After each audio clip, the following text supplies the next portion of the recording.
Hello, Star Wars fans. You know, they're just 75 days until Christmas 2022. And there is a lot of things going on Amazon's got stuff for sale. Star Wars Publishing's got a bunch of stuff coming up. And we've got episode 6 of Andor coming up tonight. And I've got my friend Jason Ward here to talk about Star Wars today. Oh, wake up, Jason. The intro's over. It's time for you to wake up. Oh, sorry. I got a good 8 hours in there.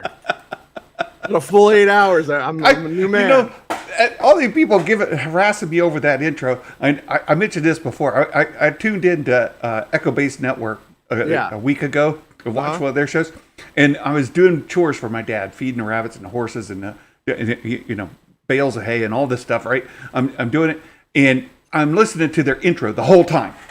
The whole time. It's like one song into another. I'm like, what's all this harassment over Santa's intro? You're on something to write. I'm just going to throw it out there. No, I'm kidding. No, it's great. Kidding. That's perfect, Jason.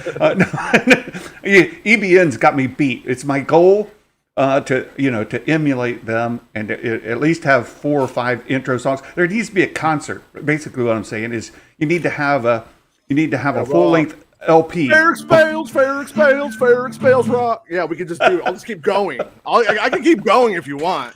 I mean, I got a guitar. It's great. We're on a long flight here. So. just having fun at Coach and Nick's expense. You guys let them know Santa's hitting them over their intro. That'll be great. I know Matt Risman's here. He's tied into EBN, and so let him know. It's my goal to have a full concert before the show every day, so that I can be it's just like Live Aid. It's like Live Aid over here. With you guys together. I mean, we could feed a little African nation if we need to. I think we keep going with the music. That's hilarious. Okay, so there is a good bit of information coming up. In Meg's video today, she covered the story that kind of broke yesterday, that ILM is adding another office or shop over in India. Yeah, Mumbai. Mumbai. Mm-hmm. I've got friends who are in Mumbai. I used to work with them doing programming stuff. But that's pretty impressive that they're adding more capacity, right? The way to look at that. And, they said, if you're selling them, we're Mumbaiing. That's what they said. I wrote that. You're welcome. Bye. I'm done. I quit. That was done. Well, wait till you get to the Mike Porter dad joke. We may have to revisit that, right? Because I think you beat Mike today. Just wait. You'll see. No. You'll see. I'm not messing with the king.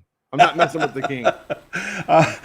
I like the spin Meg put on it. Right. Mm-hmm. It's adding capacity for ILM. Yeah, which is a good thing. It could be. I'm curious about it. I'm curious if this is just really an excuse to use really cheap labor and do what they already do in secret, which is farm a bunch of it out at really, really low cost. And like I said, I've talked to people from ILM who've been like, I hate this before. Yeah. So I'm not sure if this is making it right. If this is like are these people going to be paid what the people at the other ILMs are being paid? Because if so, rad. Then that's there how you it go. Works. I know. How it works. I don't think that's going to be. And so it's I think it's just trying to even make it even cheaper than what they are already paying the contract, gig labor, so to speak. Yeah, to simplify it a lot, but yeah. I agree. That's typically my experience. But I saw they already have offices in ILM in the Philippines. Again, watching Meg's video. In the Philippines is the cheap version of Mumbai. Like if you think Mumbai is cheap, go to the Philippines. That's a discount on your Mumbai labor. It's really at the low end of the labor spectrum. And that's really the first place I went. Oh, they're adding capacity in Mumbai. That's to reduce costs and increase capacity. And to be fair, like the folks in India are highly, highly educated, and the amount of talent in Mumbai and in the Philippines is quite high.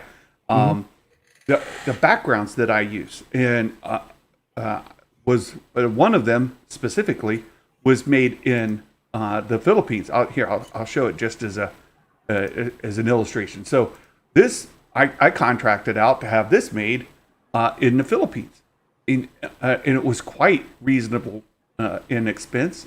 Cost to me was very manageable, and I think the quality is quite good.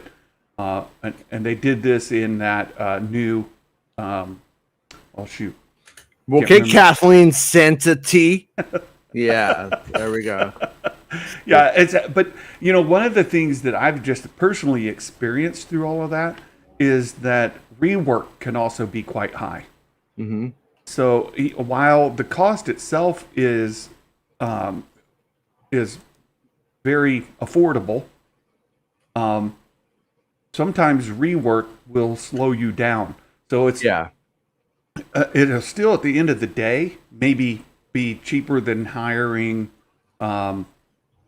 U.S. or North American labor or European labor. Right? It might be less when all is said and done.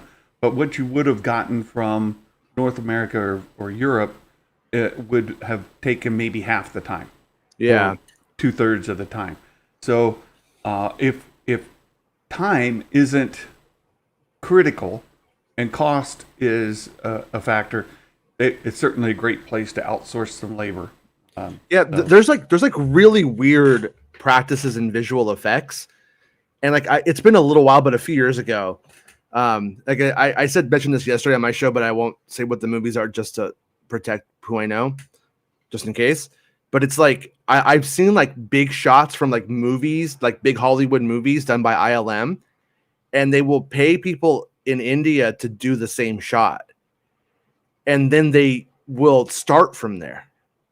Oh, and sometimes it's really I was looking at them I don't know why they even bothered to redo it at times because the work was that good. Yeah, but also it's a thing that they do. It's a very peculiar sort of pipeline in industry. So I'm not really. So I'm curious as to what their angle is in the big picture with that on that side of it, with going to Mumbai now. Yeah. Yeah. Salty Texas Ranger brings up many people work on VFX in Montreal. Mm-hmm. Montreal is actually a really big hub for gaming. And leaks. Those Canadians, they're all about hockey and leaking. There's a lot of video game industry in Montreal. Some programmers up there that do video game stuff. Sweden, people don't know that. Sweden, a lot comes out of Sweden. No, I'm not even joking. It really does. They use a lot of student work in Sweden. They like to farm it out to those guys, and a lot comes from Sweden. Yeah, the company I work for was based out of Montreal, and programming is a thing in Montreal for sure. Mm-hmm. It's a technology friendly city. Within Canada. So that's ILM expanding capacity in Mumbai. I'm sure it'll help them with the projects, and it may help see more things come to fruition rather than pushed out. And we've mentioned it before, and Meg brings it up quite frequently. The amount of Star Wars content that we're getting is unprecedented. Right? We're getting more Star Wars now than we've ever gotten before, and the quality of it, at least in my estimation, is higher than take away the movie side of it. It's not even close, right? The amount of stuff what we're getting through streaming service, if you would call it TV series, which is what it more accurately is, the TV series content we're getting out of Star Wars far surpasses anything we've ever had in Star Wars. And hopefully the movies will come along. I don't know. One of the things that everyone I've seen analyze this has, I don't know if Meg overlooked it. I think she may have.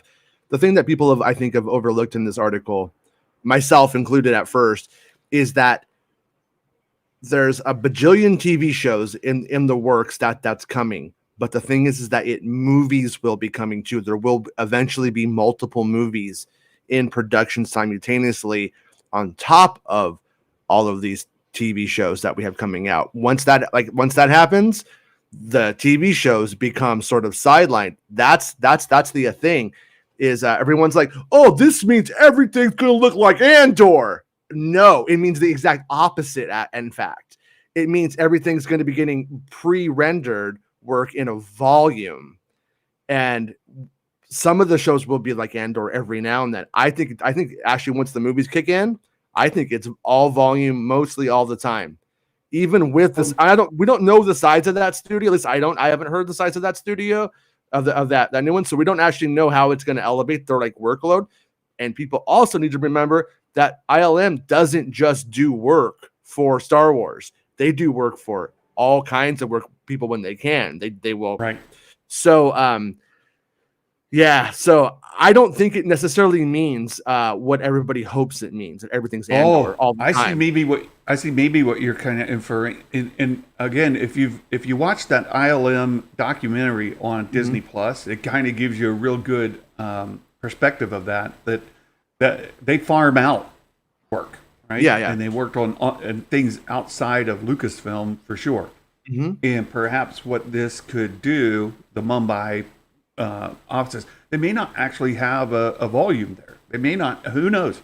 But it could. Why would they? They're not going to start filming Star Wars in Mumbai. They will do the visual effects for the volumes that they are filming in the UK and elsewhere or Manhattan Beach. To the point, ILM isn't necessarily just Star Wars or just Lucasfilm. So they could be offloading some work to free up time for folks who are working in London and US and different places. So again, I think Meg's take is pretty good, right? It's adding capacity, and how they arrange that work inside of there will just free up resources or add resources to help with some of these Star Wars projects. But realistically, the problem is that in terms of all of it bottlenecks. It all comes in and then it hits the stick and then it all slows down at a certain point. That's why certain shows get to get made in the volume and get to get made at all because they can. And so the bottleneck gets a little bit bigger with this, but but we don't really know how much it bottlenecks. Like we don't know how much money they're losing on the table from that bottleneck effect. Right. And so I'm curious if this actually just ends up being that they're able to do more third-party stuff, or if it actually means more Star Wars. I don't know if it does. Right. And it doesn't necessarily, like I said, doesn't necessarily equate to better quality Star Wars stuff, not because of the talent in Mumbai, but just because it just might mean that they're able to do more volume work. And films are gonna, I think when the films come out, when the films start hitting again, I think we get less Andor level effects. So I think we get more Kenobi. I think that's Nikki brought up this point, and I there's a couple of thoughts I have swirling around, and I'll just share them and we could discuss. Should by the time the movies come out, people be turned off by the stuff they've given us already? Mm-hmm. Maybe, Nikki, maybe. But you got to keep in mind there are people who only watch the movies. Right? That's all they watch. They go to the theater, they watch it. They're not watching these series on Disney Plus. Right? There are some people will watch whatever Kathleen Kennedy tells them to. Accept it, Nikki. You will do what Kennedy tells you to do. Also, there would be a multi-bajillion-dollar marketing campaign once something is back in, and that Happy Meal is going to make you want to see it. The Happy Meal, yeah. Now, they have adult Happy Meals now. Did you see that? I did. Yeah. It was really weird. I mean, that vibrating thing. They weren't kidding when they said no. Yeah. I got the mum bisexual box. It was interesting. No. I just think you look between the trilogies, right? Look between trilogies. There's decade in there each time. The last movies that we have were the sequel trilogy. I don't think it's going to be a decade again before we get another movie like we did under George Lucas. I think we'll get another movie. How long has it been since? It'll be at least a decade before we get another series, though. Oh, perhaps. But I mean, we're going to have a movie in 2025 theoretically, but by 2027 for sure.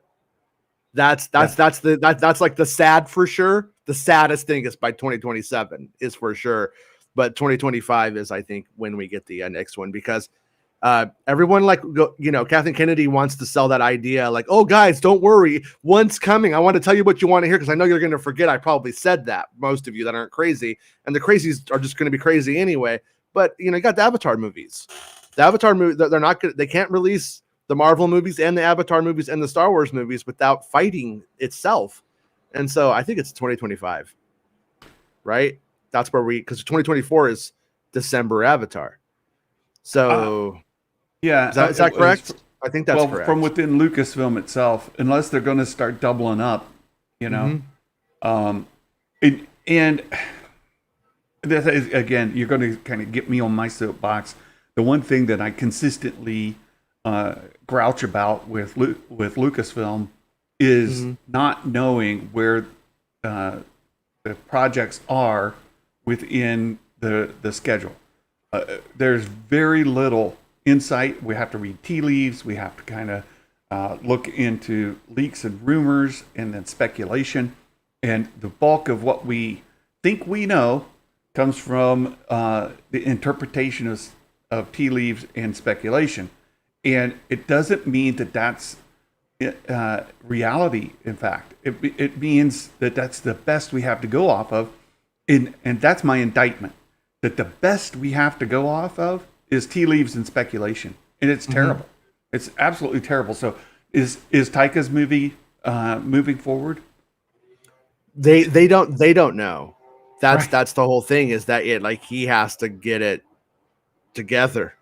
And he wasn't, but remember, he wasn't supposed to have it together until 2025, right? That was Taika's original thing, because Wonder Woman's what's her name? The Wonder Woman director, Patty Jenkins, yeah. And then did you hear about the Patty Jenkins stuff? Well, DC wants her to do more stuff. Well, of course. And so I'm really certain with that. Rogue Squadron is it ain't happening ever. But see, that's again tea leaves and speculation, right? But no, it's not. That's Hollywood, though. See, the problem isn't that necessarily. The problem is that they associate a production with a director, and they take a pitch from a director who's a director writer, and then when they die on the project dies. Lucasfilm needs to start deciding, we're gonna do Echo Base the movie, and then they need to go like, hey, do you want to do Echo Base the movie, Patty Jenkins? We got Stu writing it, and when Stu doesn't do it, then they get Sam, and when Sam writes it and Patty Jenkins can't do it, then that's fine, because we're going to go and get Taika Waititi to direct the movie we've already decided we're going to do. But they keep going with this auteur theory kind of thing, young director idea that died, and they still got one foot in it, and it's not how these movies are made, and they keep doing it. Like don't get me wrong, if like Rian Johnson comes in, it's like, I have an idea for a trilogy, and then they take it and he's going to write it, direct it, that's rad, go and do it. But it can't be, the whole structure of the film things can't be built on that, because it makes it too easy for things to just to croak, just to go away. When the Game of Thrones guys get a better deal at Netflix and bounce, the whole thing is dead now, because it was their idea, it was their concept, like their heart and soul was in it. So they need to go and set the structure. They need to go. We need a Kevin Feige, because trust me, if we get a Kevin Feige, he's going to make people are going to make a certain type of Star Wars, and then that's going to be the whole thing. Like I like Andor better than I like Mandalorian. This is the truth. I do like it better. It's not how it should be, though. I'm not saying how it should be, but that's my point. Is what if all Star Wars was Andor, Or what if all Star Wars was Mandalorian? I don't want that. So I don't want a Feige, so to speak, where everything has you can kind of feel Feige throughout all of the stuff, even when other creatives come in, So, Yeah. but they just need to get their shit together on that front, because it's like they need to do both. They need to go like, if it's a Rian Johnson is going to deliver, but it can't, because like when they made that deal with Patty Jenkins, it shouldn't have gone this way. And it was unforeseen obstacles that led to it. It was like a 1 in 10 chance. And it was like, yeah, it's probably going to be okay. The 1 in 10 chance happened. Yeah. And it's not, and then Taika's getting the shit for it. Like, Taika, are you done? Are you done? And he's like, I'm a successful guy. I'm making Time Bandits, man. I got TV. Like, he's got too much in the pipeline. That was never going to happen. I think it was actually kind of a dick move on her part to put it like, oh yeah, Taika might do it. No, that was once again taking the 1 in 10 chance that Taika stuff fell apart. Well, for that, I like what you said, and we know that like Kathleen's come out and said that they're looking for somebody to make like a 5-year commitment, like a Favreau commitment to Star Wars, right? You've got a concept, because Favreau has been a gold mine for him, right? They approached him and said, "Would you be interested in doing a Star Wars?" He said, "Would I be interested? I've already got the story, right? Yeah. I already know what what I would make." And they're like, "So, like, look at me. What do you think?" Right. I'm one of those guys. I mean, he is right. And so he came in, and so they're looking for another Favreau, right? Who's got the story, who's going to make the commitment, who's going to be on board for 5 years, and use their stable of directors. They've got a stable of directors, I would call it now, between Bryce Dallas Howard and that she's really all I care about. But anyway, no, there's a bunch of them, right? So I like when she runs from the dinos. I really like Bryce Dallas Howard a lot, but there's Rick Famuyiwa. You got I also Dave Filoni to a degree, right? He's an up and coming. He's learning. My hope, me and Rob's hope, is that these Andor directors though aren't like the death of the Gilroy vibe, and that maybe they're able to sort of bring in some of the Andor directors and sort of marry a little bit of that world building seriousness in the moment stuff, but with a bit of the pulp space adventures. You know what I mean? In a fun, interesting way on projects going forward. Because like that's my whole thing, is I want all of these flavors coming in to the Star Wars television stuff. Well, that's and Trev asked the question: is she writing the stories? No, that's what Favreau's doing, right? Favreau's largely the showrunner. He's creating the stories, and then they storyboard all this stuff. They do all of it sort of within the volume, laid out all the scenes, and then the directors come in, whether it's Rick or Bryce or Deborah.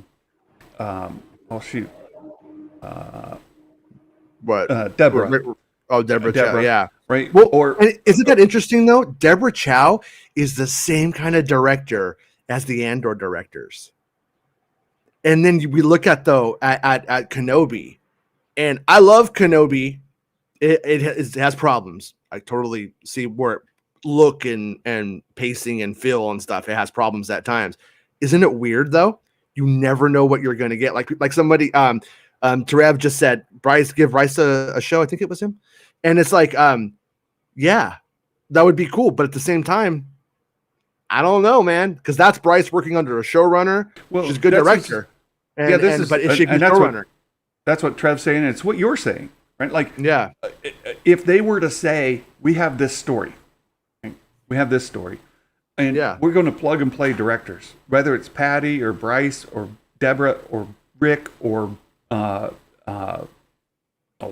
what's his name? Rick Famuyiwa again, right? Taika or whoever, right? And whoever the director is secondary to the story itself. We have a showrunner. We have a story. We are writing this. We meaning Lucasfilm, whatever, right? Yeah. And And Patty, would you like to come in and do the directing for this? No? Okay. Well, we'll just go to Bryce, or we'll go to Deb, or we'll go to Taika, or whatever. But it doesn't stop the project if you lose your director, right? Right. The issue, and I thought you put it really, really well, is that you've got these director writers instead of a show that's been written, and then you go get a director. And different. We still don't have confirmation if it was ever true, but there was like a rumor that people really put stake in. I don't remember why, but that Lindelof was writing a Star Wars project. And then we got Michael Waldron writing a Star Wars project to be produced by Kevin Feige. So I think that may be in the cards. That may be down the road. That may be kind of happening. But it's weird to me that we had that break. We had a pandemic. We couldn't go anywhere. And that during all of that, they weren't hiring people to write Star Wars scripts. Like they can't talk about that they have in reserve. I'm curious if that has ever happened, because I had heard stuff that oh yeah, that's a thing. Like we have those. But I never heard anything about him. I never heard any writers, and never had any evidence on my end like that really was real, or that was true, or it happened. And because we know that they get things all the time. Like we know, I mean, even looking at the Andor slate, like they basically had two different versions of Andor that were like sort of like the pilots written about where the show would go before they got to this iteration. And but it's weird that the films don't have that like it's like, is right there, why isn't there a really rad Star Wars script just waiting there that they have in wait? And when everything fell apart, they were just like, something goes on, they're like, well, now it's time to make Ugnaughts, the Star Wars story, and then like ready to go with the right people. Yeah, I hope that if this was all a surprise, that like that's something that is happening, because something to pivot to. Yeah, you've led me to a bridge to our next topic. Okay. Which is Star Wars publishing. Oh. So there's a lot of Star Wars publishing, and what we see within publishing realm is very similar to like Favreau and different directors, right? And they've got a stable. I keep calling them a stable of directors between the folks that we've mentioned. But it's the same as stable of studs. It's the same as true in the publishing realm, right? You've got several that they keep going back to, be it Delilah Dawson or there's a list of them, right? Like they keep producing stories within the Star Wars publishing, the novels or the comics, right? You get writers that you get familiar with, and they're creating the content. We don't have that on the movie side. We have it in the Disney Plus series with Favreau and Filoni, that everybody kind of, well, I won't say everybody because there's always somebody, but the bulk of fans are on board with Favreau, Filoni. But when you get into, we do have Ryan still in the stable. He is still he's had success, and that's been a thing, but he is still in there. And Gilroy did Rogue One and came back for the show, so we really can't. Gilroy says he probably won't ever do anything again, but we'll see. See, right? If you give him the freedom to maybe not direct, but to write, maybe. Yeah. And that kind of is the point. Like, why don't we have a writing room at Lucasfilm that's creating the movies, and then you plug in your director, right? You get you hire a director to come in and direct the screenplay that you've already written. Yeah, right? I think that's a valid point. I don't think the caliber of writer that they actually bring in would do that. The caliber of writers that we demand won't do that for the most part. They won't. They just can't. And I also don't think I like writing is like, you can't just go like, this is my, turn the crank and it just comes out kind of thing. Like people have to sort of go and do other projects. I mean, like when you look at like what Gilroy was doing, he was right. It's unproduced scripts about the executioners in France. Like, but that's what ends up getting us to where we're at with Andor. And so again, when you look at like writers who they brought in for episode 9 and stuff like that, I just don't think it could happen. That unfortunately, I just don't think it is. Now we saw what happened at Warner Brothers when they hired J.J. Abrams to be that guy. Yeah, that worked out really well. Do you guys know what the first day was on that one, on 9? A long time ago in a galaxy far, far away. Star Wars Episode 9. Somehow, Palpatine has returned. I got it. I'm ready to go. And then he just went. So I want to talk about the publishing arm, because there was a pretty big release of information regarding Star Wars publishing that just came out of New York Comic Con, and some of it is worth discussing, because there's some projects in here that I think are going to get some attention. One especially, and I want to let folks know that you can pre-order now and get quite a discount. Because Amazon has this huge sale going on. It started today. And regarding that, there's a vintage collection set tied to the Bad Batch. It's a 4-pack of figures that's been unavailable for months and months and months. It's like 47% off. Right? So you can get it at a steep discount now, and it's a great 4-pack of figures.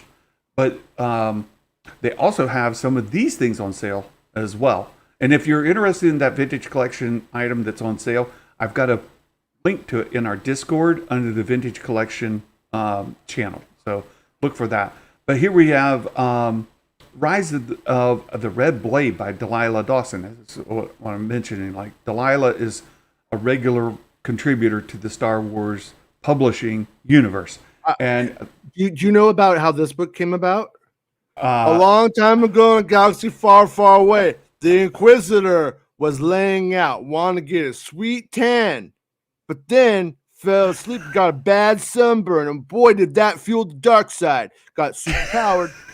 That's how the book starts. You know, that is a thing. Like Anakin, like Palpatine, purposely built the suit to torture him, so that the pain would fuel the dark side energy. Mm-hmm. Certainly, the lobster burn this lady has is fueling her dark side power. Yeah, that's definitely the case. Yeah, I mean, skincare. Come on. So here's the 300,000 for her. Yeah. She's been laying out on Mustafar too long. I see she's the wisest here. She's been doing her sunbathing on Mustafar. It's not a good idea. No, don't do it. It says they revealed. Sorry. They revealed this this book that's coming up. Let's get into the Rise of the Red Blade. Look at Mom Mothma looking all fine over there in the corner. Love you, Mom Mothma. It'll tell the story of Iskat, a Jedi survivor of Order 66 that turns to the dark side after getting a terrible, terrible burn on Mustafar. Wait, what's her name? Yeah. It's a cat? Iskat. It's a cat. That was your idea, Delilah. It's a cat. Oh, that's a Star Wars name. So she was Lena got evil, and her name was It's a Cat. Yes. It begins. Iskat's hunt begins when Rise of the Red Blade arrives in 2023. So that's coming. We've got several comics. Sana Staros. Cool. Staros. If you've been reading comics or some of the other novels, you'll recognize that as a last name. The Staros family has been involved in several stories. So here we get a comic book spin-off of what happened with her being married to Han Solo? Was that really like a thing? I forgot about how that resolved. Sana? No, yeah, Sana Staros. Wasn't she like married to Han Solo for like a day, or we thought she was? Like that was how she was introduced. She was introduced as Han Solo as a wife, and everyone's like, No, he's supposed to be married to Princess Leia. They're supposed to put sap around their fingers when they get married. No, I gotta clarify that because I'm sorry about that. I did go back and listen to that again because I was working and listening to the audio book that I got from the public library for free because I wasn't going to buy that thing. But the wedding actually happened in The Princess and the Scoundrels, what we're talking about. The Princess and the Scoundrel, Han and Leia's marriage on Andor. They put their hands together, and then they wrap a vine around the ring finger of each of them. And they did the ceremony, and then they break their hands apart, and they open a branch that has like what is it? Hardened tree sap. What is it? Ewok pus. No, it's in Jurassic Park. Amber. Oh, Amber. Right? Oh, the stripper. No. Oh. They pour that out, and it solidifies into that golden amber fluid that caught onto the vine that was wrapped around their finger. So that's how that happened. It wasn't magic tree sap, but it was essentially the same idea. Like, you know what it sounds like to me? Sounds like you just described magic tree sap. Yeah, but I will say I finished the novel last week. The story itself was not terrible. Not my favorite, but there's actually a thing that happens through the story that's an interesting line. And there's a planet that the Empire is mining the core of the planet out, and they come upon this place as a part of their journey, and find out that shenanigans are going on, and a big heist or whatever, not heist, a big confrontation happens. There's lots of action. There's lots of intrigue. There's a good bit of drama in there. It's a pretty good story overall, The Princess and the Scoundrel. But there's some parts of it that are just cringy, especially at the beginning. Promise me we'll never make a dark side baby to make this marriage work. Okay, princess. Then we know how that went, because you always do that. Oh, look, Jason, there's a couple of scenes in there that are absolutely terrible. Yeah. There's one scene where they're on the honeymoon, right? So you know what happens in a honeymoon, right? No, Han is interested. Explain it to us. There's two things that happen. Han is interested in the honeymoon aspect of the honeymoon. Yeah. He wants to stay in the room naked the whole time. Really? Is that what he says? Does he say that? There is one point because Leia's out doing, senatorial kind of things, right? She's doing political kind of things and making nice with other folks, right? Yeah. And so she's out doing her bit. He's in the room naked, and he doesn't want to. He asks, "What is there to do on this ship?" He asks the computer in there, "What's there to do on this ship?" And do it with your wife, loser. The computer keeps saying, "Well, you can try this, or you can try this, or that." He goes, "I'm interested in doing things without any clothes on." Nice. And the computer says, "Maybe you should stay in your room then." Yeah. And there's another scene. That's so dumb. Han Solo would not ask the computer that. Han Solo knows how to get down. Like, if there's anybody in Star Wars who knows how to get down without needing to ask a computer, he doesn't even want to listen to C-3PO tell him information he needs. Right. Right. And then there's another scene where I'll describe it first, and then I'll bring it up.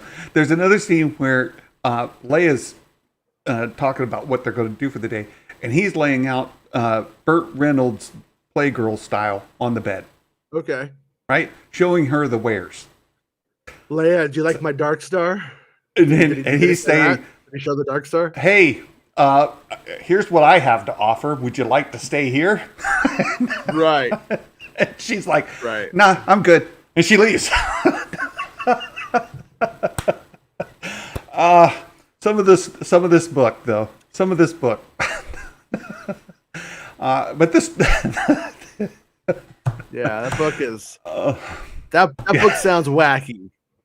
it's there's a story in there that's good. It's But just but some of the. if it's wacky and it's fun, then cool. You know what I mean? Like every now and then, it's fine. There's another book that I just started. It's the last High Republic. We talked about this last week. That the High Republic has gone back. Yeah, prequel style to the original. They've gone back in time, and this book is The Path of Deceit. It's a bunch of 70s hippies, like love and peace, no war kind of deal. And it's all like standing and handing out flowers to people as they walk by, and peace and love and all this. The book's a little weird that way, and it's kind of slow because they're like, "May the path of enlightenment find you," and this kind of nonsense. But so far, I'm almost halfway through the book. I'm liking it better than The Princess and the Scoundrel. Okay. It's not saying a lot, but it is saying it's not terrible. And I'm getting used to the 70s commune kind of thing that's going on, which is setting up what we had in the first phase of the High Republic with the Path. Right. In the first series, there was these paths that Marchand Rowe was, and they talked about the path and so on and so on. And the ship that Marchand Rowe was on, the main villain in the original, is being built by followers of the path, the path of enlightenment of, not like Daniel peace Fisher and says, love. Perrin is a Creed fan, confirmed. Like, that's not the path. This is what Mon Mothma wanted. Instead, she got Perrin, who's a Creed fan. That makes sense to me. That guy sucks. I'm curious where the book goes, because I'm almost halfway through, and it's not all that action packed. We're finding out information, and the characters are very interesting. There's a couple of ancestors to Marchand Rowe in it, who are fascinating characters. Marta is the lady, Marta Rowe, and you're learning about the race of people that they are. You're learning about their heritage and all of that. I'm enjoying it. Yeah. So anyway, back to publishing. Back to publishing. There's a couple other things that I wanted to mention. Again, there's tons of stuff if you're into comics and all of that. But there's and you got High Republic, you got Darth Vader, you've got collections, you've got this musical thing that Meg talked about today. That he plays Bad to the Bone on that. Yoda carries around. Exactly. And then there's this Star Wars Timelines. That's the full story of the Star Wars saga in chronological order, covering movies, series, comic books, and more. So this is the full story of Star Wars saga, chronological order. It covers the early days of the New Republic, Luke Skywalker, Poe Dameron, and more. This thing is on sale. So I mentioned how Amazon's got a sale of like vintage collection figures. This is available, and I'll bring up the Amazon site so you all can see. There's two versions. There's the Kindle version you can get. That's just the digital version. There's also the hardback. If I can get Amazon to respond, the Kindle version is, come on, load. Oh no! Hey, what if Lucasfilm wanted to prove that they weren't woke, and Star Wars Objects was that Women of Star Wars book republished with a new title? Oh, okay. No. Sorry. So hardcover is on sale from $50 to $45. Not that big of a deal. Kindle is $20. So regular $50 down to $20. It's a decent discount, 60% off. I ordered How it should be. You don't get a physical copy of something that's tangible that costs money to make. That's how it should be. It makes me mad when they don't do that. That's when you're just like, you guys are just greedy idiots. I agree. Yeah. So I did order this on Kindle today, pre-ordered. It comes out in February of next year. And, this will be a great reference book. Did Meg see the new Blink-182 song? Did you see it, Meg? Sorry, I had to before I forgot because I'm sure Meg knows. But if Meg don't know, Meg needs to know. Sorry, Meg needs to know. Mm-hmm. So those are Star Wars Publishing's got a lot of things coming in, and you talked a little bit ago about how do you want every story to be like Andor, and I don't think that would. There's Meg. What? Yeah. What? Don't play with my emotions. Blink-182. We're coming. We're coming. Tour album's coming. Tom's coming. Tickets on sale Monday. New song "Edging" out Friday. Edging. That sounds like manscaping. Yeah. Oh, that's when you hold back, Santa, and you just keep going when you should stop. Okay. Now you know. Okay. Han Solo. That's what the computer told Han Solo. You can edge until she comes back. I guess I'm a computer. What do you want? That was cut. A little manscaping time now, Han. Go. Yeah. But a variety of content will appeal to more broad spectrum of the fan base, whether it's an Andor type thing or it's a Kenobi type thing or a Bad Batch type thing. Or, if you're a romance, if to use old books, if you're a romance reader, if you're a Louis L'Amour reader, like Louis L'Amour is the Mando guys. And the romance books are obviously what that is. And you have all those different kind of like demographics that you have to hit. And the shows do that too. The shows, that's what I'm trying to say, is the shows and the books all need to do that stuff. Yeah, I agree. It's better for the fandom as a whole. And we all need to grow up as a whole and go, oh, some of the stuff isn't my favorite of that. Exactly. Kind of stuff. But it doesn't mean it's all of it. It just means that this thing is like that. Perfect. Yeah. So, look what I've started. I'm on the edge of glory. And then Galaxy's Edge. I was, you know what's funny was I got the Bespin Bulletin was the one who texted me in the middle of the night telling me that Blink-182 has a new song. And I'm like, it's called Edging. And then I got a message from Mark Hamilton saying to cover U2. I don't know what was going on. I was asleep. I just remembered that right now. And I was like the edge. And I was like, it's all connected. And I went back to sleep. No, he was saying I can't live with or without Bix. Oh, okay. Yeah, I didn't see that. I was like totally asleep and like, making sure nothing important. Like there was no. There's a cover song for you to have as an intro for your show. Right. I know you've got a chart topper already. Oh, I'm doing one for Santa. Oh, no. Yeah, it's Ferric Spells Rock. It's going to be a thing with that big guy with the bell and everything. We're going to blow stuff up. Santa's going to be a revolutionary. Awesome. I'm ready. Awesome. Your friend Bespin.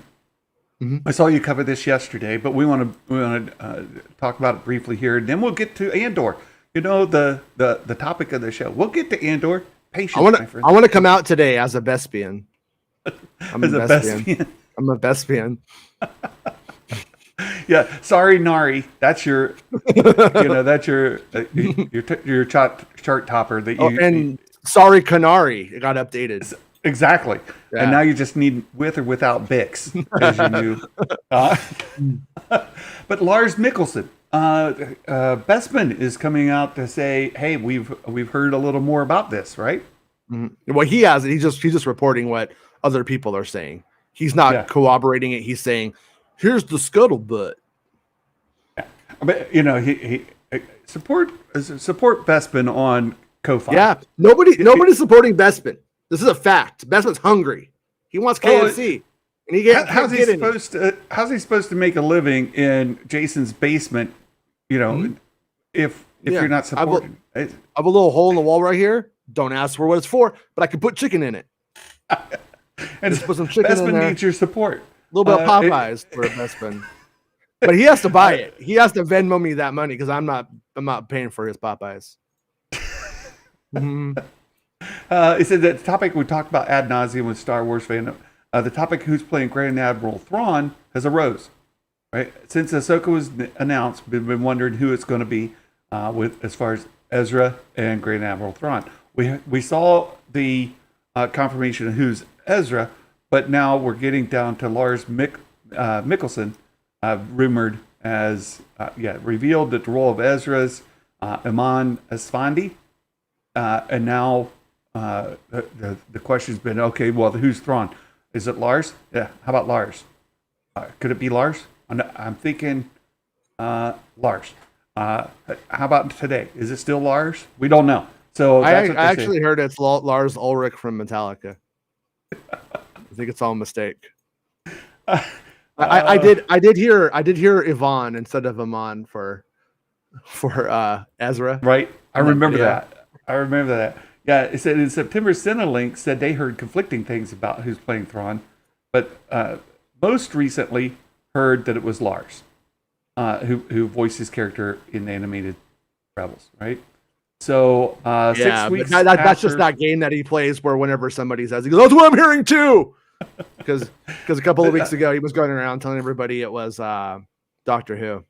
This is my favorite. It's like, dude, trust me, bro. The second best source is reliable source. Right? So somebody should have that as their title. I know you see, dude, trust me, bro, in the chat from time to time. But we need reliable source on here. No, here's the thing with Christopher Mark is I've spoken to him a few times in the past.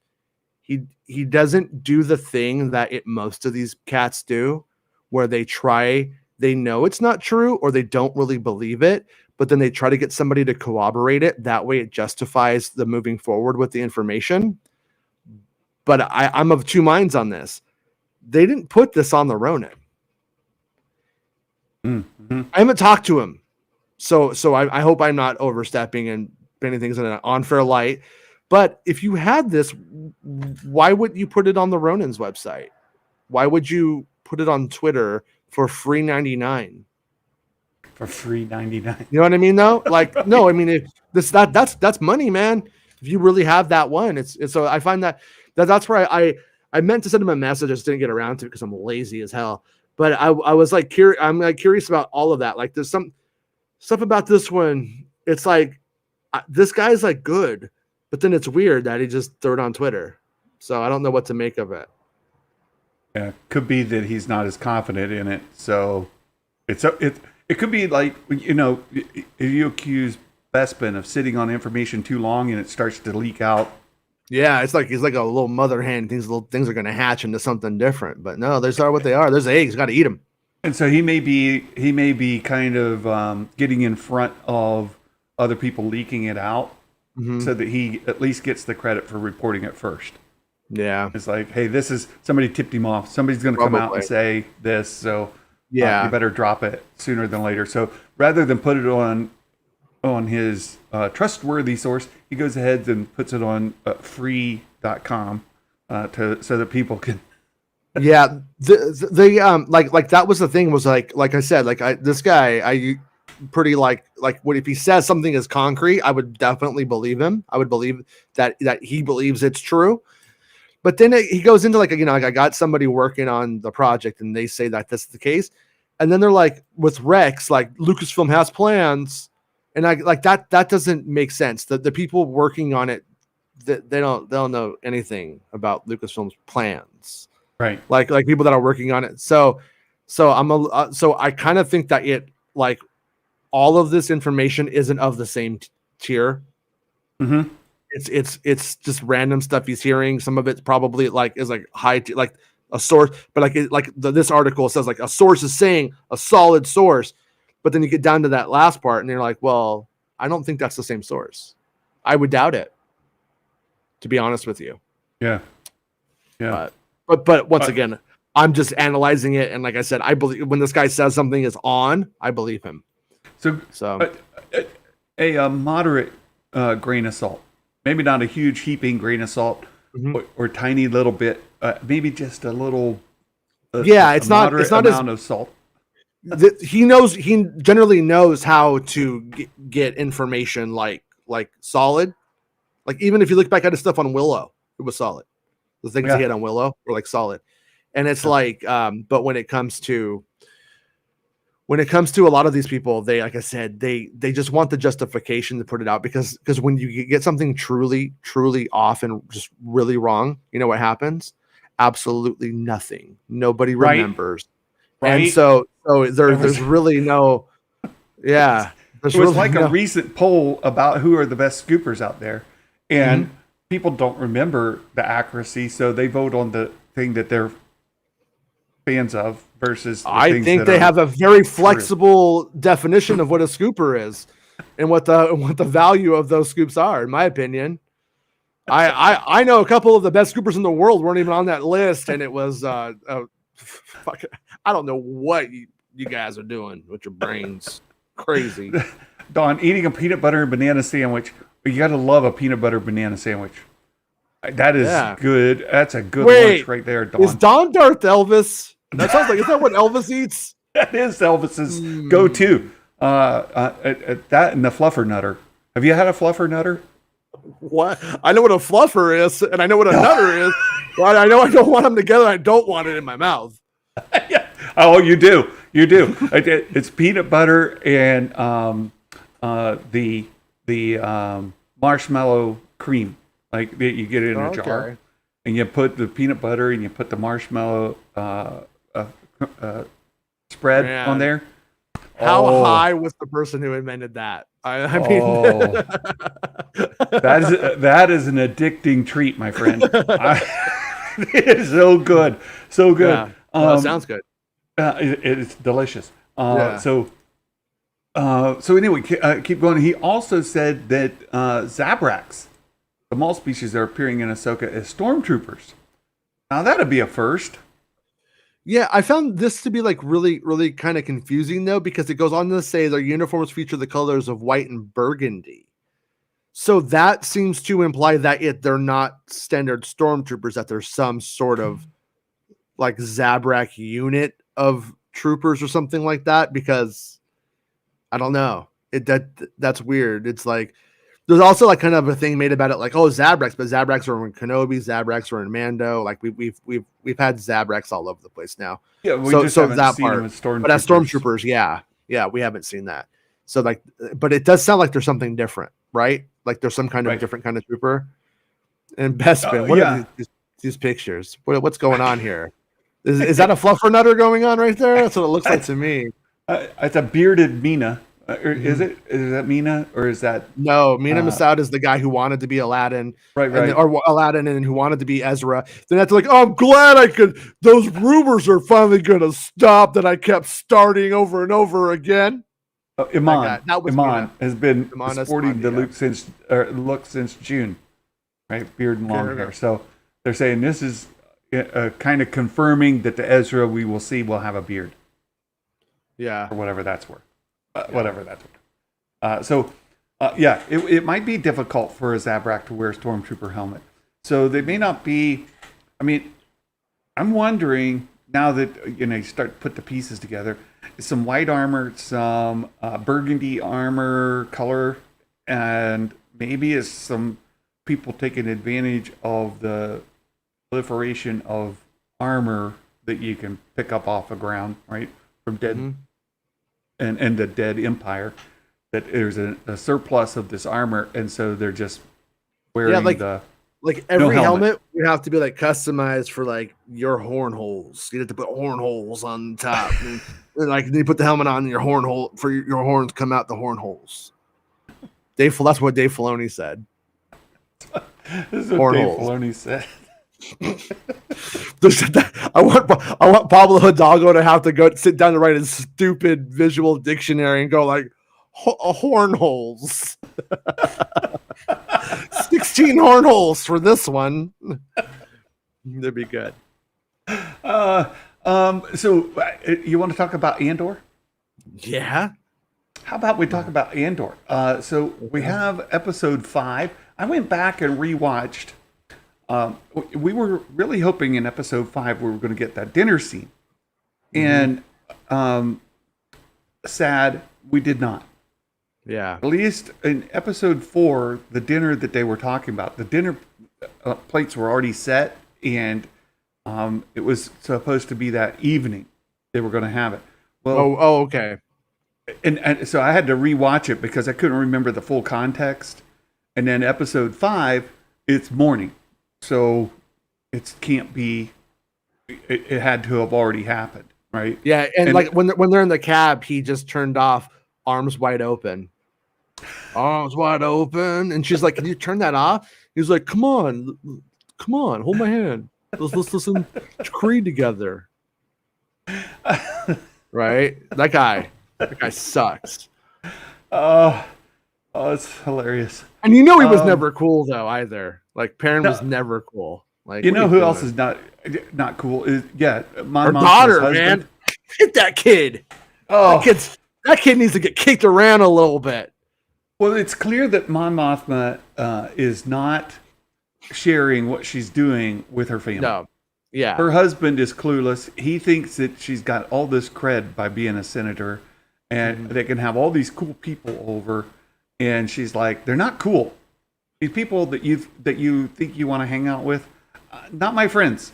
Yeah. Right. And they're like, well, maybe if you would hang out with them a little bit more, they would be nice to you. And she's like, don't sit them near me. You can hang out with them. I don't want to. Right. Well, I mean, just to like rewind it a little bit though, like on that point, the fact that he doesn't know that says homeboy's not listening to her. If she talks about her day at all, he doesn't follow anything from her life. He's not interested in her at all. Like you would know, like everybody's dated somebody and knows who that bitch Eileen is at work, who's out to get her. And you know that's Sly Moore, and he didn't even know the name. Like she probably said Sly Moore 15 times, and he didn't even know. He invited her over to have mimosas. Well, and the other thing that's really clear is like he's really excited. Sly Moore's coming over, and Sly's going to be this wonderful guest. It's going to be wonderfully entertaining to talk to. It's going to be. It is cool that Sly Moore's fun to party with, though. Like we learned that. Like Sly Moore parties and she's cool. Like that's kind of cool though. At least to him. Right? Yeah. I mean, she's probably pretty cool. She probably doesn't care about anything. She's probably like, it's probably a pretty crazy night with Sly Moore. At the same time, he can't remember their driver's name. Yeah. And like in episode 4, he's like, the driver is here. She goes, well, his name is whatever. Do you want to know? Want to know me and Bestman's theory that I'm kind of co-opting that I helped he formulated and I expanded upon? What's that? So what's the really anally retentive guy? What's his name? The white guy, Cyril Karn. Cyril Karn, I think his next job is going to be as Mon Mothma's driver. I think he's going to hear some stuff and then he's going to take it to the ISB, and that's going to be his in to being that, because he's looking for a job. They don't remember. They keep getting new drivers. Remember, the drivers keep coming in and out. The drivers are probably spies, and some are probably spies, and some probably aren't. So I think Cyril Karn's future is as the. And remember, when you watch the episode, they show him, and they show the driver, and then they cut immediately to Cyril Karn. So Bespin, and I'm gonna give him the credit. He's the one who first had the impetus of the idea. I think it's completely there. I don't know. I don't know. What do you think his next job's going to be then? What do you think he's going to do? What's his job going to be? I think Lover? He is going to Mon Mothma's boyfriend, Perrin's boyfriend. I think he's going to say, "Hey, I know who this person in your video feed is." Right. So we're going to get when we talk about episode 6, halfway through the season. And I went back and rewatched the trailers, the 3 trailers that have been released, and there's some exciting things in those trailers, especially the second one. If you go back and rewatch the second trailer, there's a lot of things that we haven't seen yet. The first and the third trailer, there's a lot of overlap, but the second one has more of the things that we haven't seen. So I think that, at least I'm hoping, the heist happens tonight. That they take all the payroll for that base and then make their way out. I'm hoping that happens tonight. and then there's going to be like America's Most Wanted. Like, if you've seen this person, call 1-800-FBI now. I don't know. See, Right? I think the old guy is going to be all like, Cassian Andor's coming to see, and he's gonna be like, "Oh God, that guy!" And he's gonna know Mon Mothma has connections to Cassian, or she's gonna see him. Maybe I don't know. I don't know. I think he's gonna say, "I know who this is." He's gonna call up the ISB and say, "I know who this is. I can help you." And then this lady, right? Deidre She's gonna Romero. be Deidre's gonna be calling this guy, Cyril. Deidre, I want Cyril and Deidre to have like Deidre. a Frasier kind of marriage. Not, Frasier. Remember Frasier, his wife that he had? Yeah. Anyways, sorry. I think Deidre is going to get the message from Cyril, and she's going to say, "What do you think you know?" And this is how they're going to come together, and we'll see where the story goes from there. But that's how she's going to learn who this rogue is that stole all their money. Maybe Cassian's gonna teach her how to like just be cool and chill and like let some stuff go, and then she'll start a band called the Grateful Deadra. No, okay, that's an idea. That's my Mike Porter dad joke of the third one of the day. Stick with your first one. The first one was the best. I gotta say, I like Bon Mothma with that hair. I think it's kind of rock. Yeah, this is pretty cute. Absolutely. Pretty cute, and there's some more Mon Mothma coming. We're gonna get some great Mon Mothma scenes. What if that's a wig? What if that's a wig just like what's his name? Whose name I can never remember. Yeah, him. Just like Luthen. Yeah, his Palpatine wig that he puts on. That's a total Palpatine wig. It is. It's like it's all the style. All the men want to wear Palpatine hair. Naboobian. It's called the Naboobian cut. Yeah. The Emperor cut. I want the Emperor cut. Can I get that? Yeah. So episode 5 tonight, or 6 tonight. We get halfway through the series.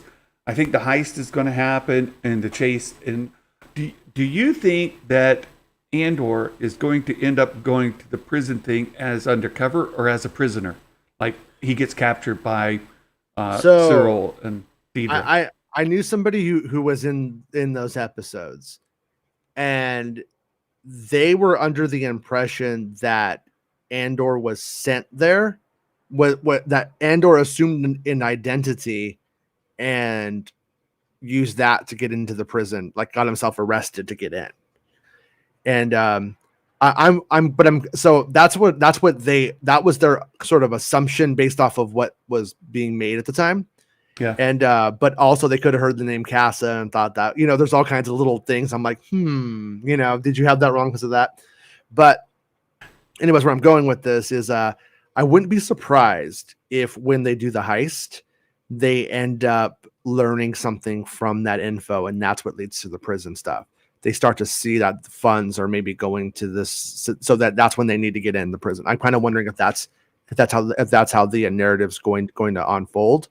But that's also with the assumption that the season ends with the return to Ferrix to like liberate Ferrix because I think it's going to go prison after this, prison, Scarif, and then liberating Ferrix. But I guess you could potentially put Scarif at the end there, because like Bespin had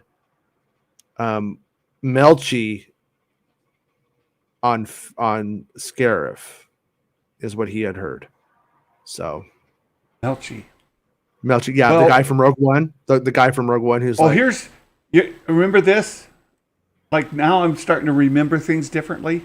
So we've got this coming where this could be tonight actually. Right, she's part of the crew that's going to heist, right? And yeah, that's the blonde lady's girl. Like they share a blanket. Who talks like that? But that don't get any idea. Well, Han does. Han's like, Andor should have been like, I had an idea. 3 people could share a blanket tonight. That's what he should have said. So that's the Star Destroyer goes overhead. And then I think that may happen just prior to the heist, or maybe just after. I think maybe just after the heist, they're like, "Oh, we need folks to come here." No. That's not dramatic. Dramatic is we're going to do that. Oh, why is that thing there? That's what I think it's going to be. Personally, that would be my bet. But I'm always wrong. So, well, as the data shows. As the data shows. So here we've got Cassian in line. This is happening. This is part of the predictions, right? Predictions. One of them is somebody wears a disguise. This is Cassian wearing a disguise. That's for sure, right? Mm-hmm. If the heist is tonight, which it should be, then this is coming tonight. We might get both of those scenes. We have not seen this either, right? No. All the stormtroopers marching down the street. Yeah, and those are clone troopers, so that's like, and I thought that was Ferrix, so it looks like are they clone troopers? Aren't they? Those look like Episode 3 era clone troopers to me, so I think it's part of like a flashback or something. So I'm kind of wondering if we were gonna see like, like the days after Order 66 maybe, and maybe the death of Cassian's father, of his stepfather, adopted father, of Clem the Phlegm. There's a couple other scenes in here. This is the second trailer I was talking about, by the way.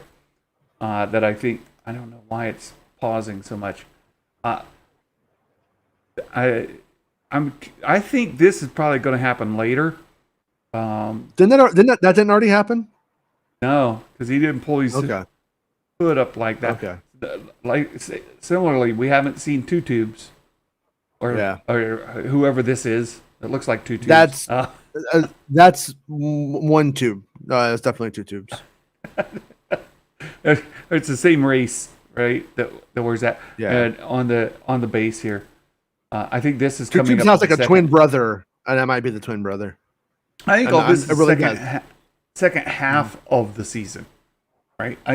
Where we get Saw Gerrera and that. Let's call it more. I think this is second half, right? The stuff on Scarif, this we've already seen. Or that back there was Ferrix, and we had like the occupation of Ferrix, where it's really going down and people are like getting restless. Right. We've seen a lot of this already. We've seen that. Mm-hmm. We've seen more stuff on there. We haven't seen this yet. This is going to be after the heist, right? They're going to be trying to figure out where these people are and how we're going to infiltrate, how we're going to find them, how we're going to capture. Yeah, like don't you think Cassian's mom is going to get killed? Like aren't they? They're not going to just be like, oh, your son's doing rebel insurgency stuff. That's cool. We're not going to use you as bait or murder you to get back at him. We're just going to let you be cool in your retirement years here and chill because we're cool. Like that's just not going to happen. She's going to be captured for sure. Yeah. And again, that's going to go back to Cyril, right? Cyril's going to say, I know who this is. I know how to get to him. I know. And that's going to tie him in with the storyline. And she's going to say, are you a fish? No. What a weird question. Are you a fish? Are you a thief? Mm-hmm. Is she talking to a Moncala? Or, who's she talking to? Well, we have a prison coming up. New fish when Cassian comes in. It's just a weird question. Are you a fish or are you a thief?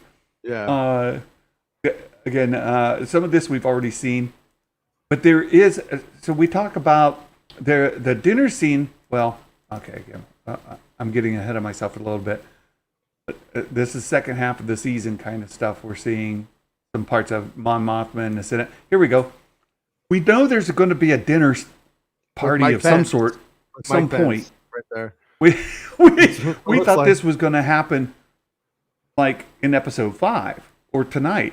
But this is a different dinner, not the one that was set up in episode 4, because that's already happened.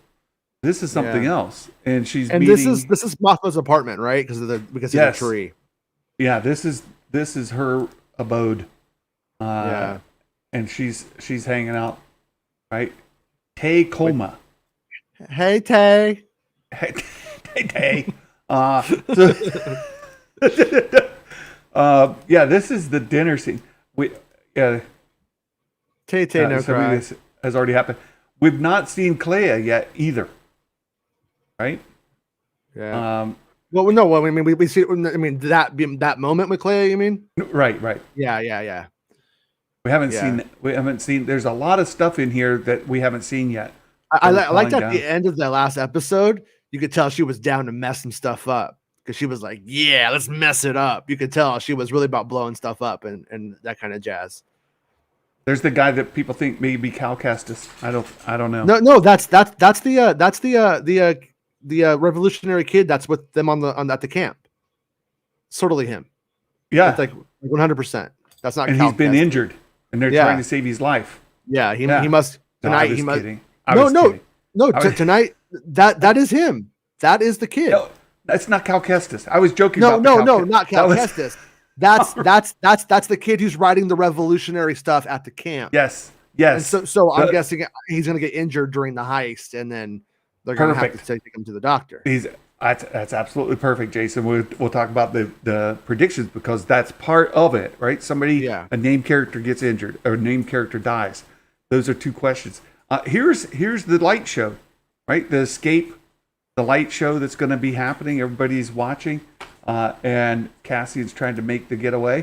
Mm-hmm. Right, that's all coming, and the chase. So this is I thought this trailer, when I went back and rewatched it, was quite instructive. Right, there was a lot in there to pull out, and if we look at the questions from the here we go. Let's just take a look here. I've got it in the wrong tab. Just a second. I need to this over so everybody can see. We ask, a stormtrooper gets killed with a blaster shot, and this is just the analytics on the survey as it is now. To get your name on the wall of fame that's scrolling below, you go to predictions form that's in the description of this show. You can get the link there. You can get it from our Discord. You can get it from YouTube channel. You can get it from our Patreon page. You can also get it from Twitter. I've posted it everywhere. So no excuses. You get put your predictions in. A stormtrooper gets killed. A droid is referred to by name. Most people are saying no to those. Hyperspace tunnel scene. We're definitely getting a chase. You would think towards the end of the chase there would be a hyperspace getaway. But this is from inside the ship. A space battle that could happen during the escape. And I just want to get into some of these. This is the cameo that would maybe happen during dinner, like a Sly Moore kind of thing. She would name drop, but we haven't seen her. Partisans, we've been seeing those in like every episode. I would say yes. I have a theory that Cassian is going to lose that crystal. And then that crystal is going to be what takes Luthen down. When they find that crystal, they're like, "What is this doing here?" And then they're going to know somehow that was at Luthen's shop at some point, and they're going to know that's the line to Luthen. Well, and we know in the trailers, there's you've been too lax. He's like, no, time for action. I've got to move. We've got to get going, and I can't be just hiding in the shadows. I've got to go. Right. That's the impetus of what he's saying. So, here's a new planet. I want to get to some of these questions that we were kind of talking about. Troopers, we saw those in the trailer, right? Marching down the street. It's whether they'll be in tonight or not. Light side force user, Vader, Palpatine. I wanted to get here. Someone gets arrested by the Empire. We know that this escape is going to happen. At least we hope it happens tonight. Will somebody get caught and arrested? Who knows? Somebody getting caught and arrested would be good. Would be good. We could see what they do to the people who they catch and what the consequences of getting caught are, and then also like, is somebody going to rat? Because you have all that it would be smart because you have all that paranoia about somebody being a rat and getting caught and what it's going to mean.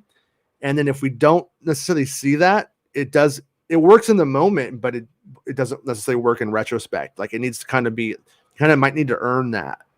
It can also be a motivation for Andor to go into the prison facility to infiltrate to get that person back out. Yeah. So it just ticked up during the stream. We convinced somebody. A named character is wounded. That's the kid we see, right? He's getting surgery. Mm-hmm. We know he's wounded. A named character is killed. Somebody going to die? I think somebody's going to die. Somebody's got to die. I think it's going to be the prison guy.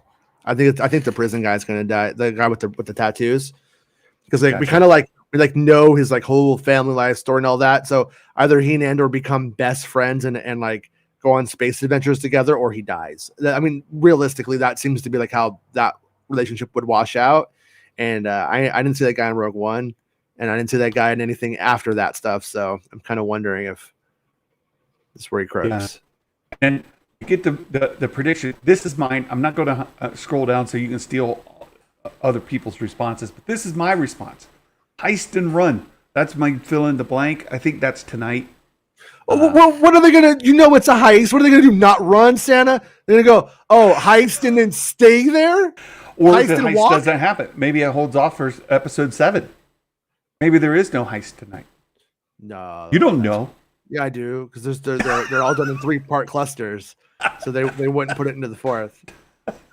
That's the one thing I think I will get right about this show, is that everything is going to be in 3-part clusters, and you won't see something put it in the first cluster that ends up in the 3rd cluster. I mean fourth cluster, 4th part, because they won't make it to the 4th. That's my point. Heist and chill. Heist and chill. Yeah. Don knows. Jedi Mike. Really good. Yeah, they're just gonna stand around during the heist. Hey. Well, actually, I'm going to take it from Santa and say, no, you didn't get it right, because they fly a spaceship out. They didn't run. Run means on their 2 feet. Therefore, you were wrong. Like, nope, it's my contest. I make the rules. It's my contest. That's right. Okay. I decide who gets a point and who doesn't. That's fair. Yeah. Nothing I can do about it. I tried. Heist and sleep. That's after the chill. Yeah. There has to be a nap. There's recovery time. There's no.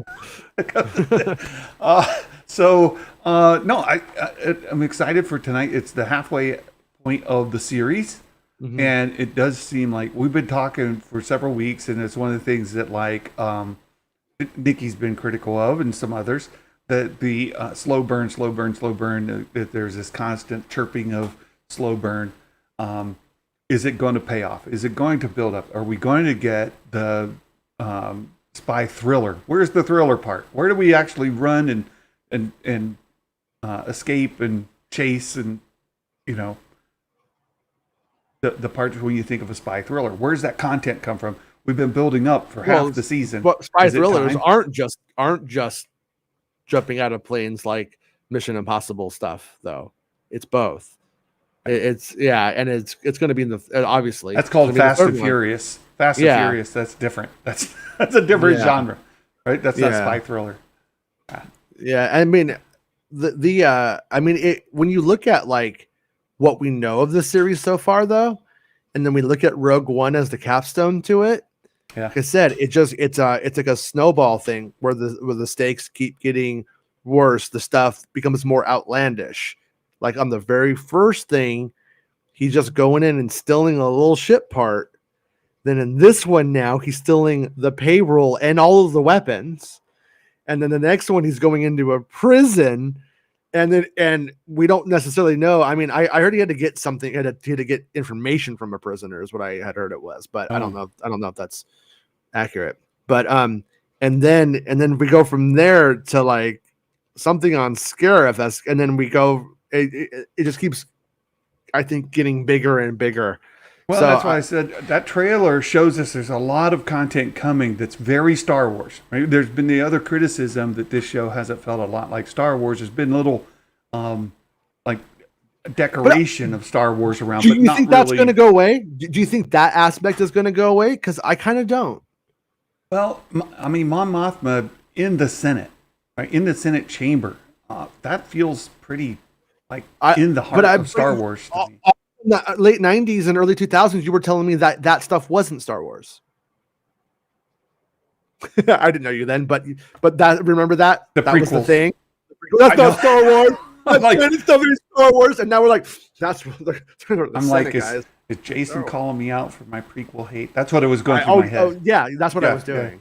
Yeah. I sort of figured. I was like, I get you.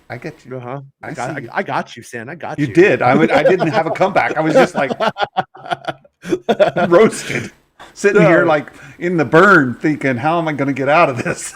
No, but my point is that like everyone just loosely defines what's Star Wars and what's not, depending on what they want in the moment. And then as time goes on, once they've now seen it, now it's Star Wars.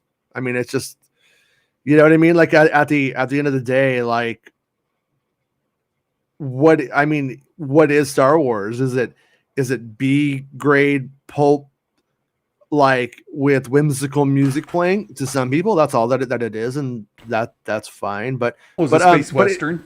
But yeah, is it? I mean, in 2022 though, in 2022, it's not. It's not. It's going to be an amalgamation of genre, and I would even argue that Star Wars itself has become a sort of a genre unto itself. Well, space fantasy. You didn't really see a lot of space fantasy before, did you? No, not really. And I mean, every now and then Star Wars gets confused as sci-fi, and it's not. Mm-hmm. Yeah, no, it's not. It's not. It's video stores in the 80s. I remember all said sci-fi fantasy. They mashed it up because of that weirdness, you know. And then that kind of goes away once you get to like the Roland Emmerich Independence Day era and disaster films coming back. It starts to kind of get more separated. Like Willow crashed. You don't really get a fantasy movie after Willow didn't crash, but it didn't make a bajillion. It made them a couple hundred million. They're spoiled, but So anyways, where I'm going with this is there is that mystical side of Star Wars, but you know what? Star Wars has always been about rebels too.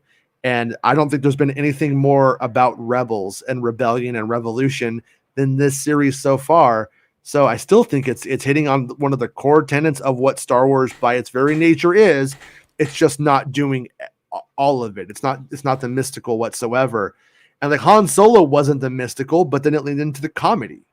Well, there's an interesting thing that I've been kind of perplexing, right? Noodling over the last few days or weeks is the criticism of Star Wars to me are space wizards, lightsabers, and the Force. Yeah, that's a common narrative I keep hearing, but at the same time, I hear the best Disney Star Wars is Rogue One. Well, but that's just the fan who rejects the sequel trilogy or Reylo or Not My Luke Skywalker. That's where you end up falling into that thing that Rogue One is the best because it was growing up or something. Yeah, that's what that. And I'm like, the bulk of that movie is not those things. You do have Sharut saying, "The Force is with me. I'm with the Force. The Force is with me." As long as hearts are made of kyber. Right. But he doesn't really. He's not really a Force wielder as we traditionally think, right? I think he does use the Force. That's apparent through the movie. Like a faith use of the Force, as opposed to opposed to like lifting rocks and telekinesis. Exactly, wielding a lightsaber. That right? He's not doing those things. I'm like, then why is Rogue One so popular? Because even Sharut's use of the Force isn't what we think of when we think of using the Force. And then the lightsaber action comes at the very, very end with Vader. Now that's a great hallway scene. But that's like tacked on to the end. Right? Our heroes are dead. The story is over. That's like, here's Vader and here's the Leia thing. Like that isn't even a part of the movie. It is, but it's not. It's part of the spectacle of the movie. Yes. But by that point, when Jin and Cassian hug and that blast goes off, that's pretty much the end of the movie. It is pretty much. I agree with you. And that the hallway scene's almost a epilogue. right? Yeah. It's a Yeah. post-credit almost scene. Because if it were done today, maybe it would be a post-credit scene. Like you'd watch it and then it would come back. It's almost not part of the that if the they core had done story. that would have been the most badass post-credit scene of all time. No one would have ever topped it. That's what they should have done. Like, oh, here's your 20-minute post-credit scene with Darth Vader, Princess Leia. You didn't see that coming, did you, losers? that would have set the bar. We'd be like, oh, how do we top this? We're what done. do we do now? Don't even try. You just have the Captain America commercial, don't do drugs kind of thing. that was terrible. But no, that would have been so. Andor is not checking many of those boxes for people, but I agree with you on all your points. I'm enjoying the show. It's not lightsabers and the Force and that kind of Jedi and space magician. It's not. It's more about the rebellion. It's people pushing back against an oppressive regime that gets back to George Lucas's core story of empirical kind of governments when he's saying anti-Vietnam or different kind of story elements that he's talked about with the original trilogy and the prequels. The political elements of Star Wars that's anti-empire, right? It's anti-empirical, and anybody who's using empirical force over another people, and those people pushing back against that overlord that's coming in. That's the core of it, and that's what Andor is giving us, and it's kind of getting into the motivations of what brings people together. It's one of the questions I asked when I was a history teacher. I taught 7th grade social studies. I said, what would draw somebody who's living in Maine or somebody who's living in New York or Pennsylvania? What would draw them to get their hunting rifle out of the off the mantle and walk, or take buggies or to Texas to fight in a war? Why? Look at individuals. You've got a farm in Pennsylvania, or you've got a business in New York, or you've got a family in Maine, and you're going to leave for months and months at a time to go fight a war in Texas in a territory that's not even part of the country. Why? And that's what we're getting in Andor. Is we're getting a lot of this. Why? What leads people to push back in the way, right? And with Cassian, you got a guy who's just trying to make a living. He doesn't care about the political element of it. He's just these people are taking, and I'm taking from them. Right? It's more of the he's having his actual life story that is very political, even though he doesn't see it yet. And I think he's having it contextualized within that political context. He's more of a Robin Hood at this point, right? Yeah. At least that's how he sees himself.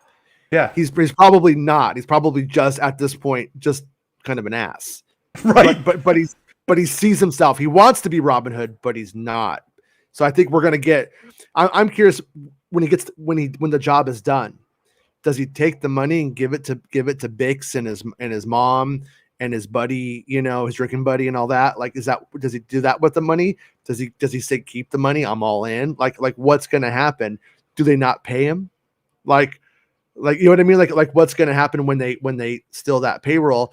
Or does it just keep going? Hey, you got 200,000, but I'll give you $1 million if you break into the prison. Like, does it just keep raising the stakes? Yeah.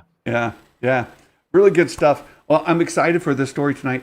My watch party tomorrow is going to be like this time, like the noon time. I have to take my dad to another doctor appointment in the morning. Cool. Just an update on Dad real quick is that he is now scheduled for full shoulder replacement surgery, December 6th. We have some doctor's appointments leading up to that as they take CT scans and imaging to create the computer models to size the parts that need to go into his shoulder. So that's all getting ready to happen. We're getting ready to get his dentures. So he's been without teeth now since August 8th. Tomorrow we go for that fitting, the final fitting. Well, next to final fitting, we get a mock set of dentures Like, is the mold correct? Mhm. And then next week he gets his dentures. So things are moving ahead. He's getting a little stronger, little by little. He's doing much better, and still has a long way to go. He can't walk on his own yet, and he needs to be there before December 6th. So between now and December 6th, he needs to be able to walk without assistance. And so he's got a long way to go, but we appreciate the prayers. We support the financial support that folks have given, have made it possible for us to be where we are today. So we appreciate all of you guys. You guys are the best. You guys are the best. Also, Absolutely. show him a picture of Bix. Then I'll help him out. He'll be like, my hip is better. I can do it. That's right. Hey, it's been a fun discussion today, Jason. I appreciate it. It's been a I good always time. love hanging out with you guys and talking Star Wars. We covered a lot of content today for having no Star Wars news. Mm-hmm. We can It do was it. a great discussion. Really great discussion. Thank you. You don't shut up. That's right. All right. You're going to do your predictions with Rob today? Dr. Roboto at Now, I heard 1 p.m. I have heard Rob complaining about can we see what we predicted before and why we got the score we got, what we got right, what we got wrong? Okay, my plan is to put that together just for you because I'm fine with just knowing I suck, but for Rob. Yeah, for Rob. It's for Rob. I'm doing it just for Rob, so Rob can't say I never gave him nothing. I know he says when he was a kid, Santa never gave him nothing. Right? Like, you should just just only show his and be like, which would be mine too, but be like, look how dumb Rob is. Look at what dummy Rob thought. Dummy Rob. That's why you get Cole, Rob. That's why nobody likes you, Rob. No, I'm kidding. I know. I love you, Rob. I love Rob. He's a great guy. And so I will be putting that together for you guys when I get a chance. Right now, I'm just kind of overwhelmed, but hopefully, maybe today even, maybe. I no promises. No promises. Your predictions with your scores so that you can see what a knucklehead you were. Yeah, Rob. dummy. You're all dumb. You're all dumb like Knucklehead. Rob. You're all stupid like Rob. I got Rob for brains. We have a Mike Porter dad joke to close the show out. We love Mike Porter. And Jason, like I said, your dad joke at the beginning is probably the best one of the day.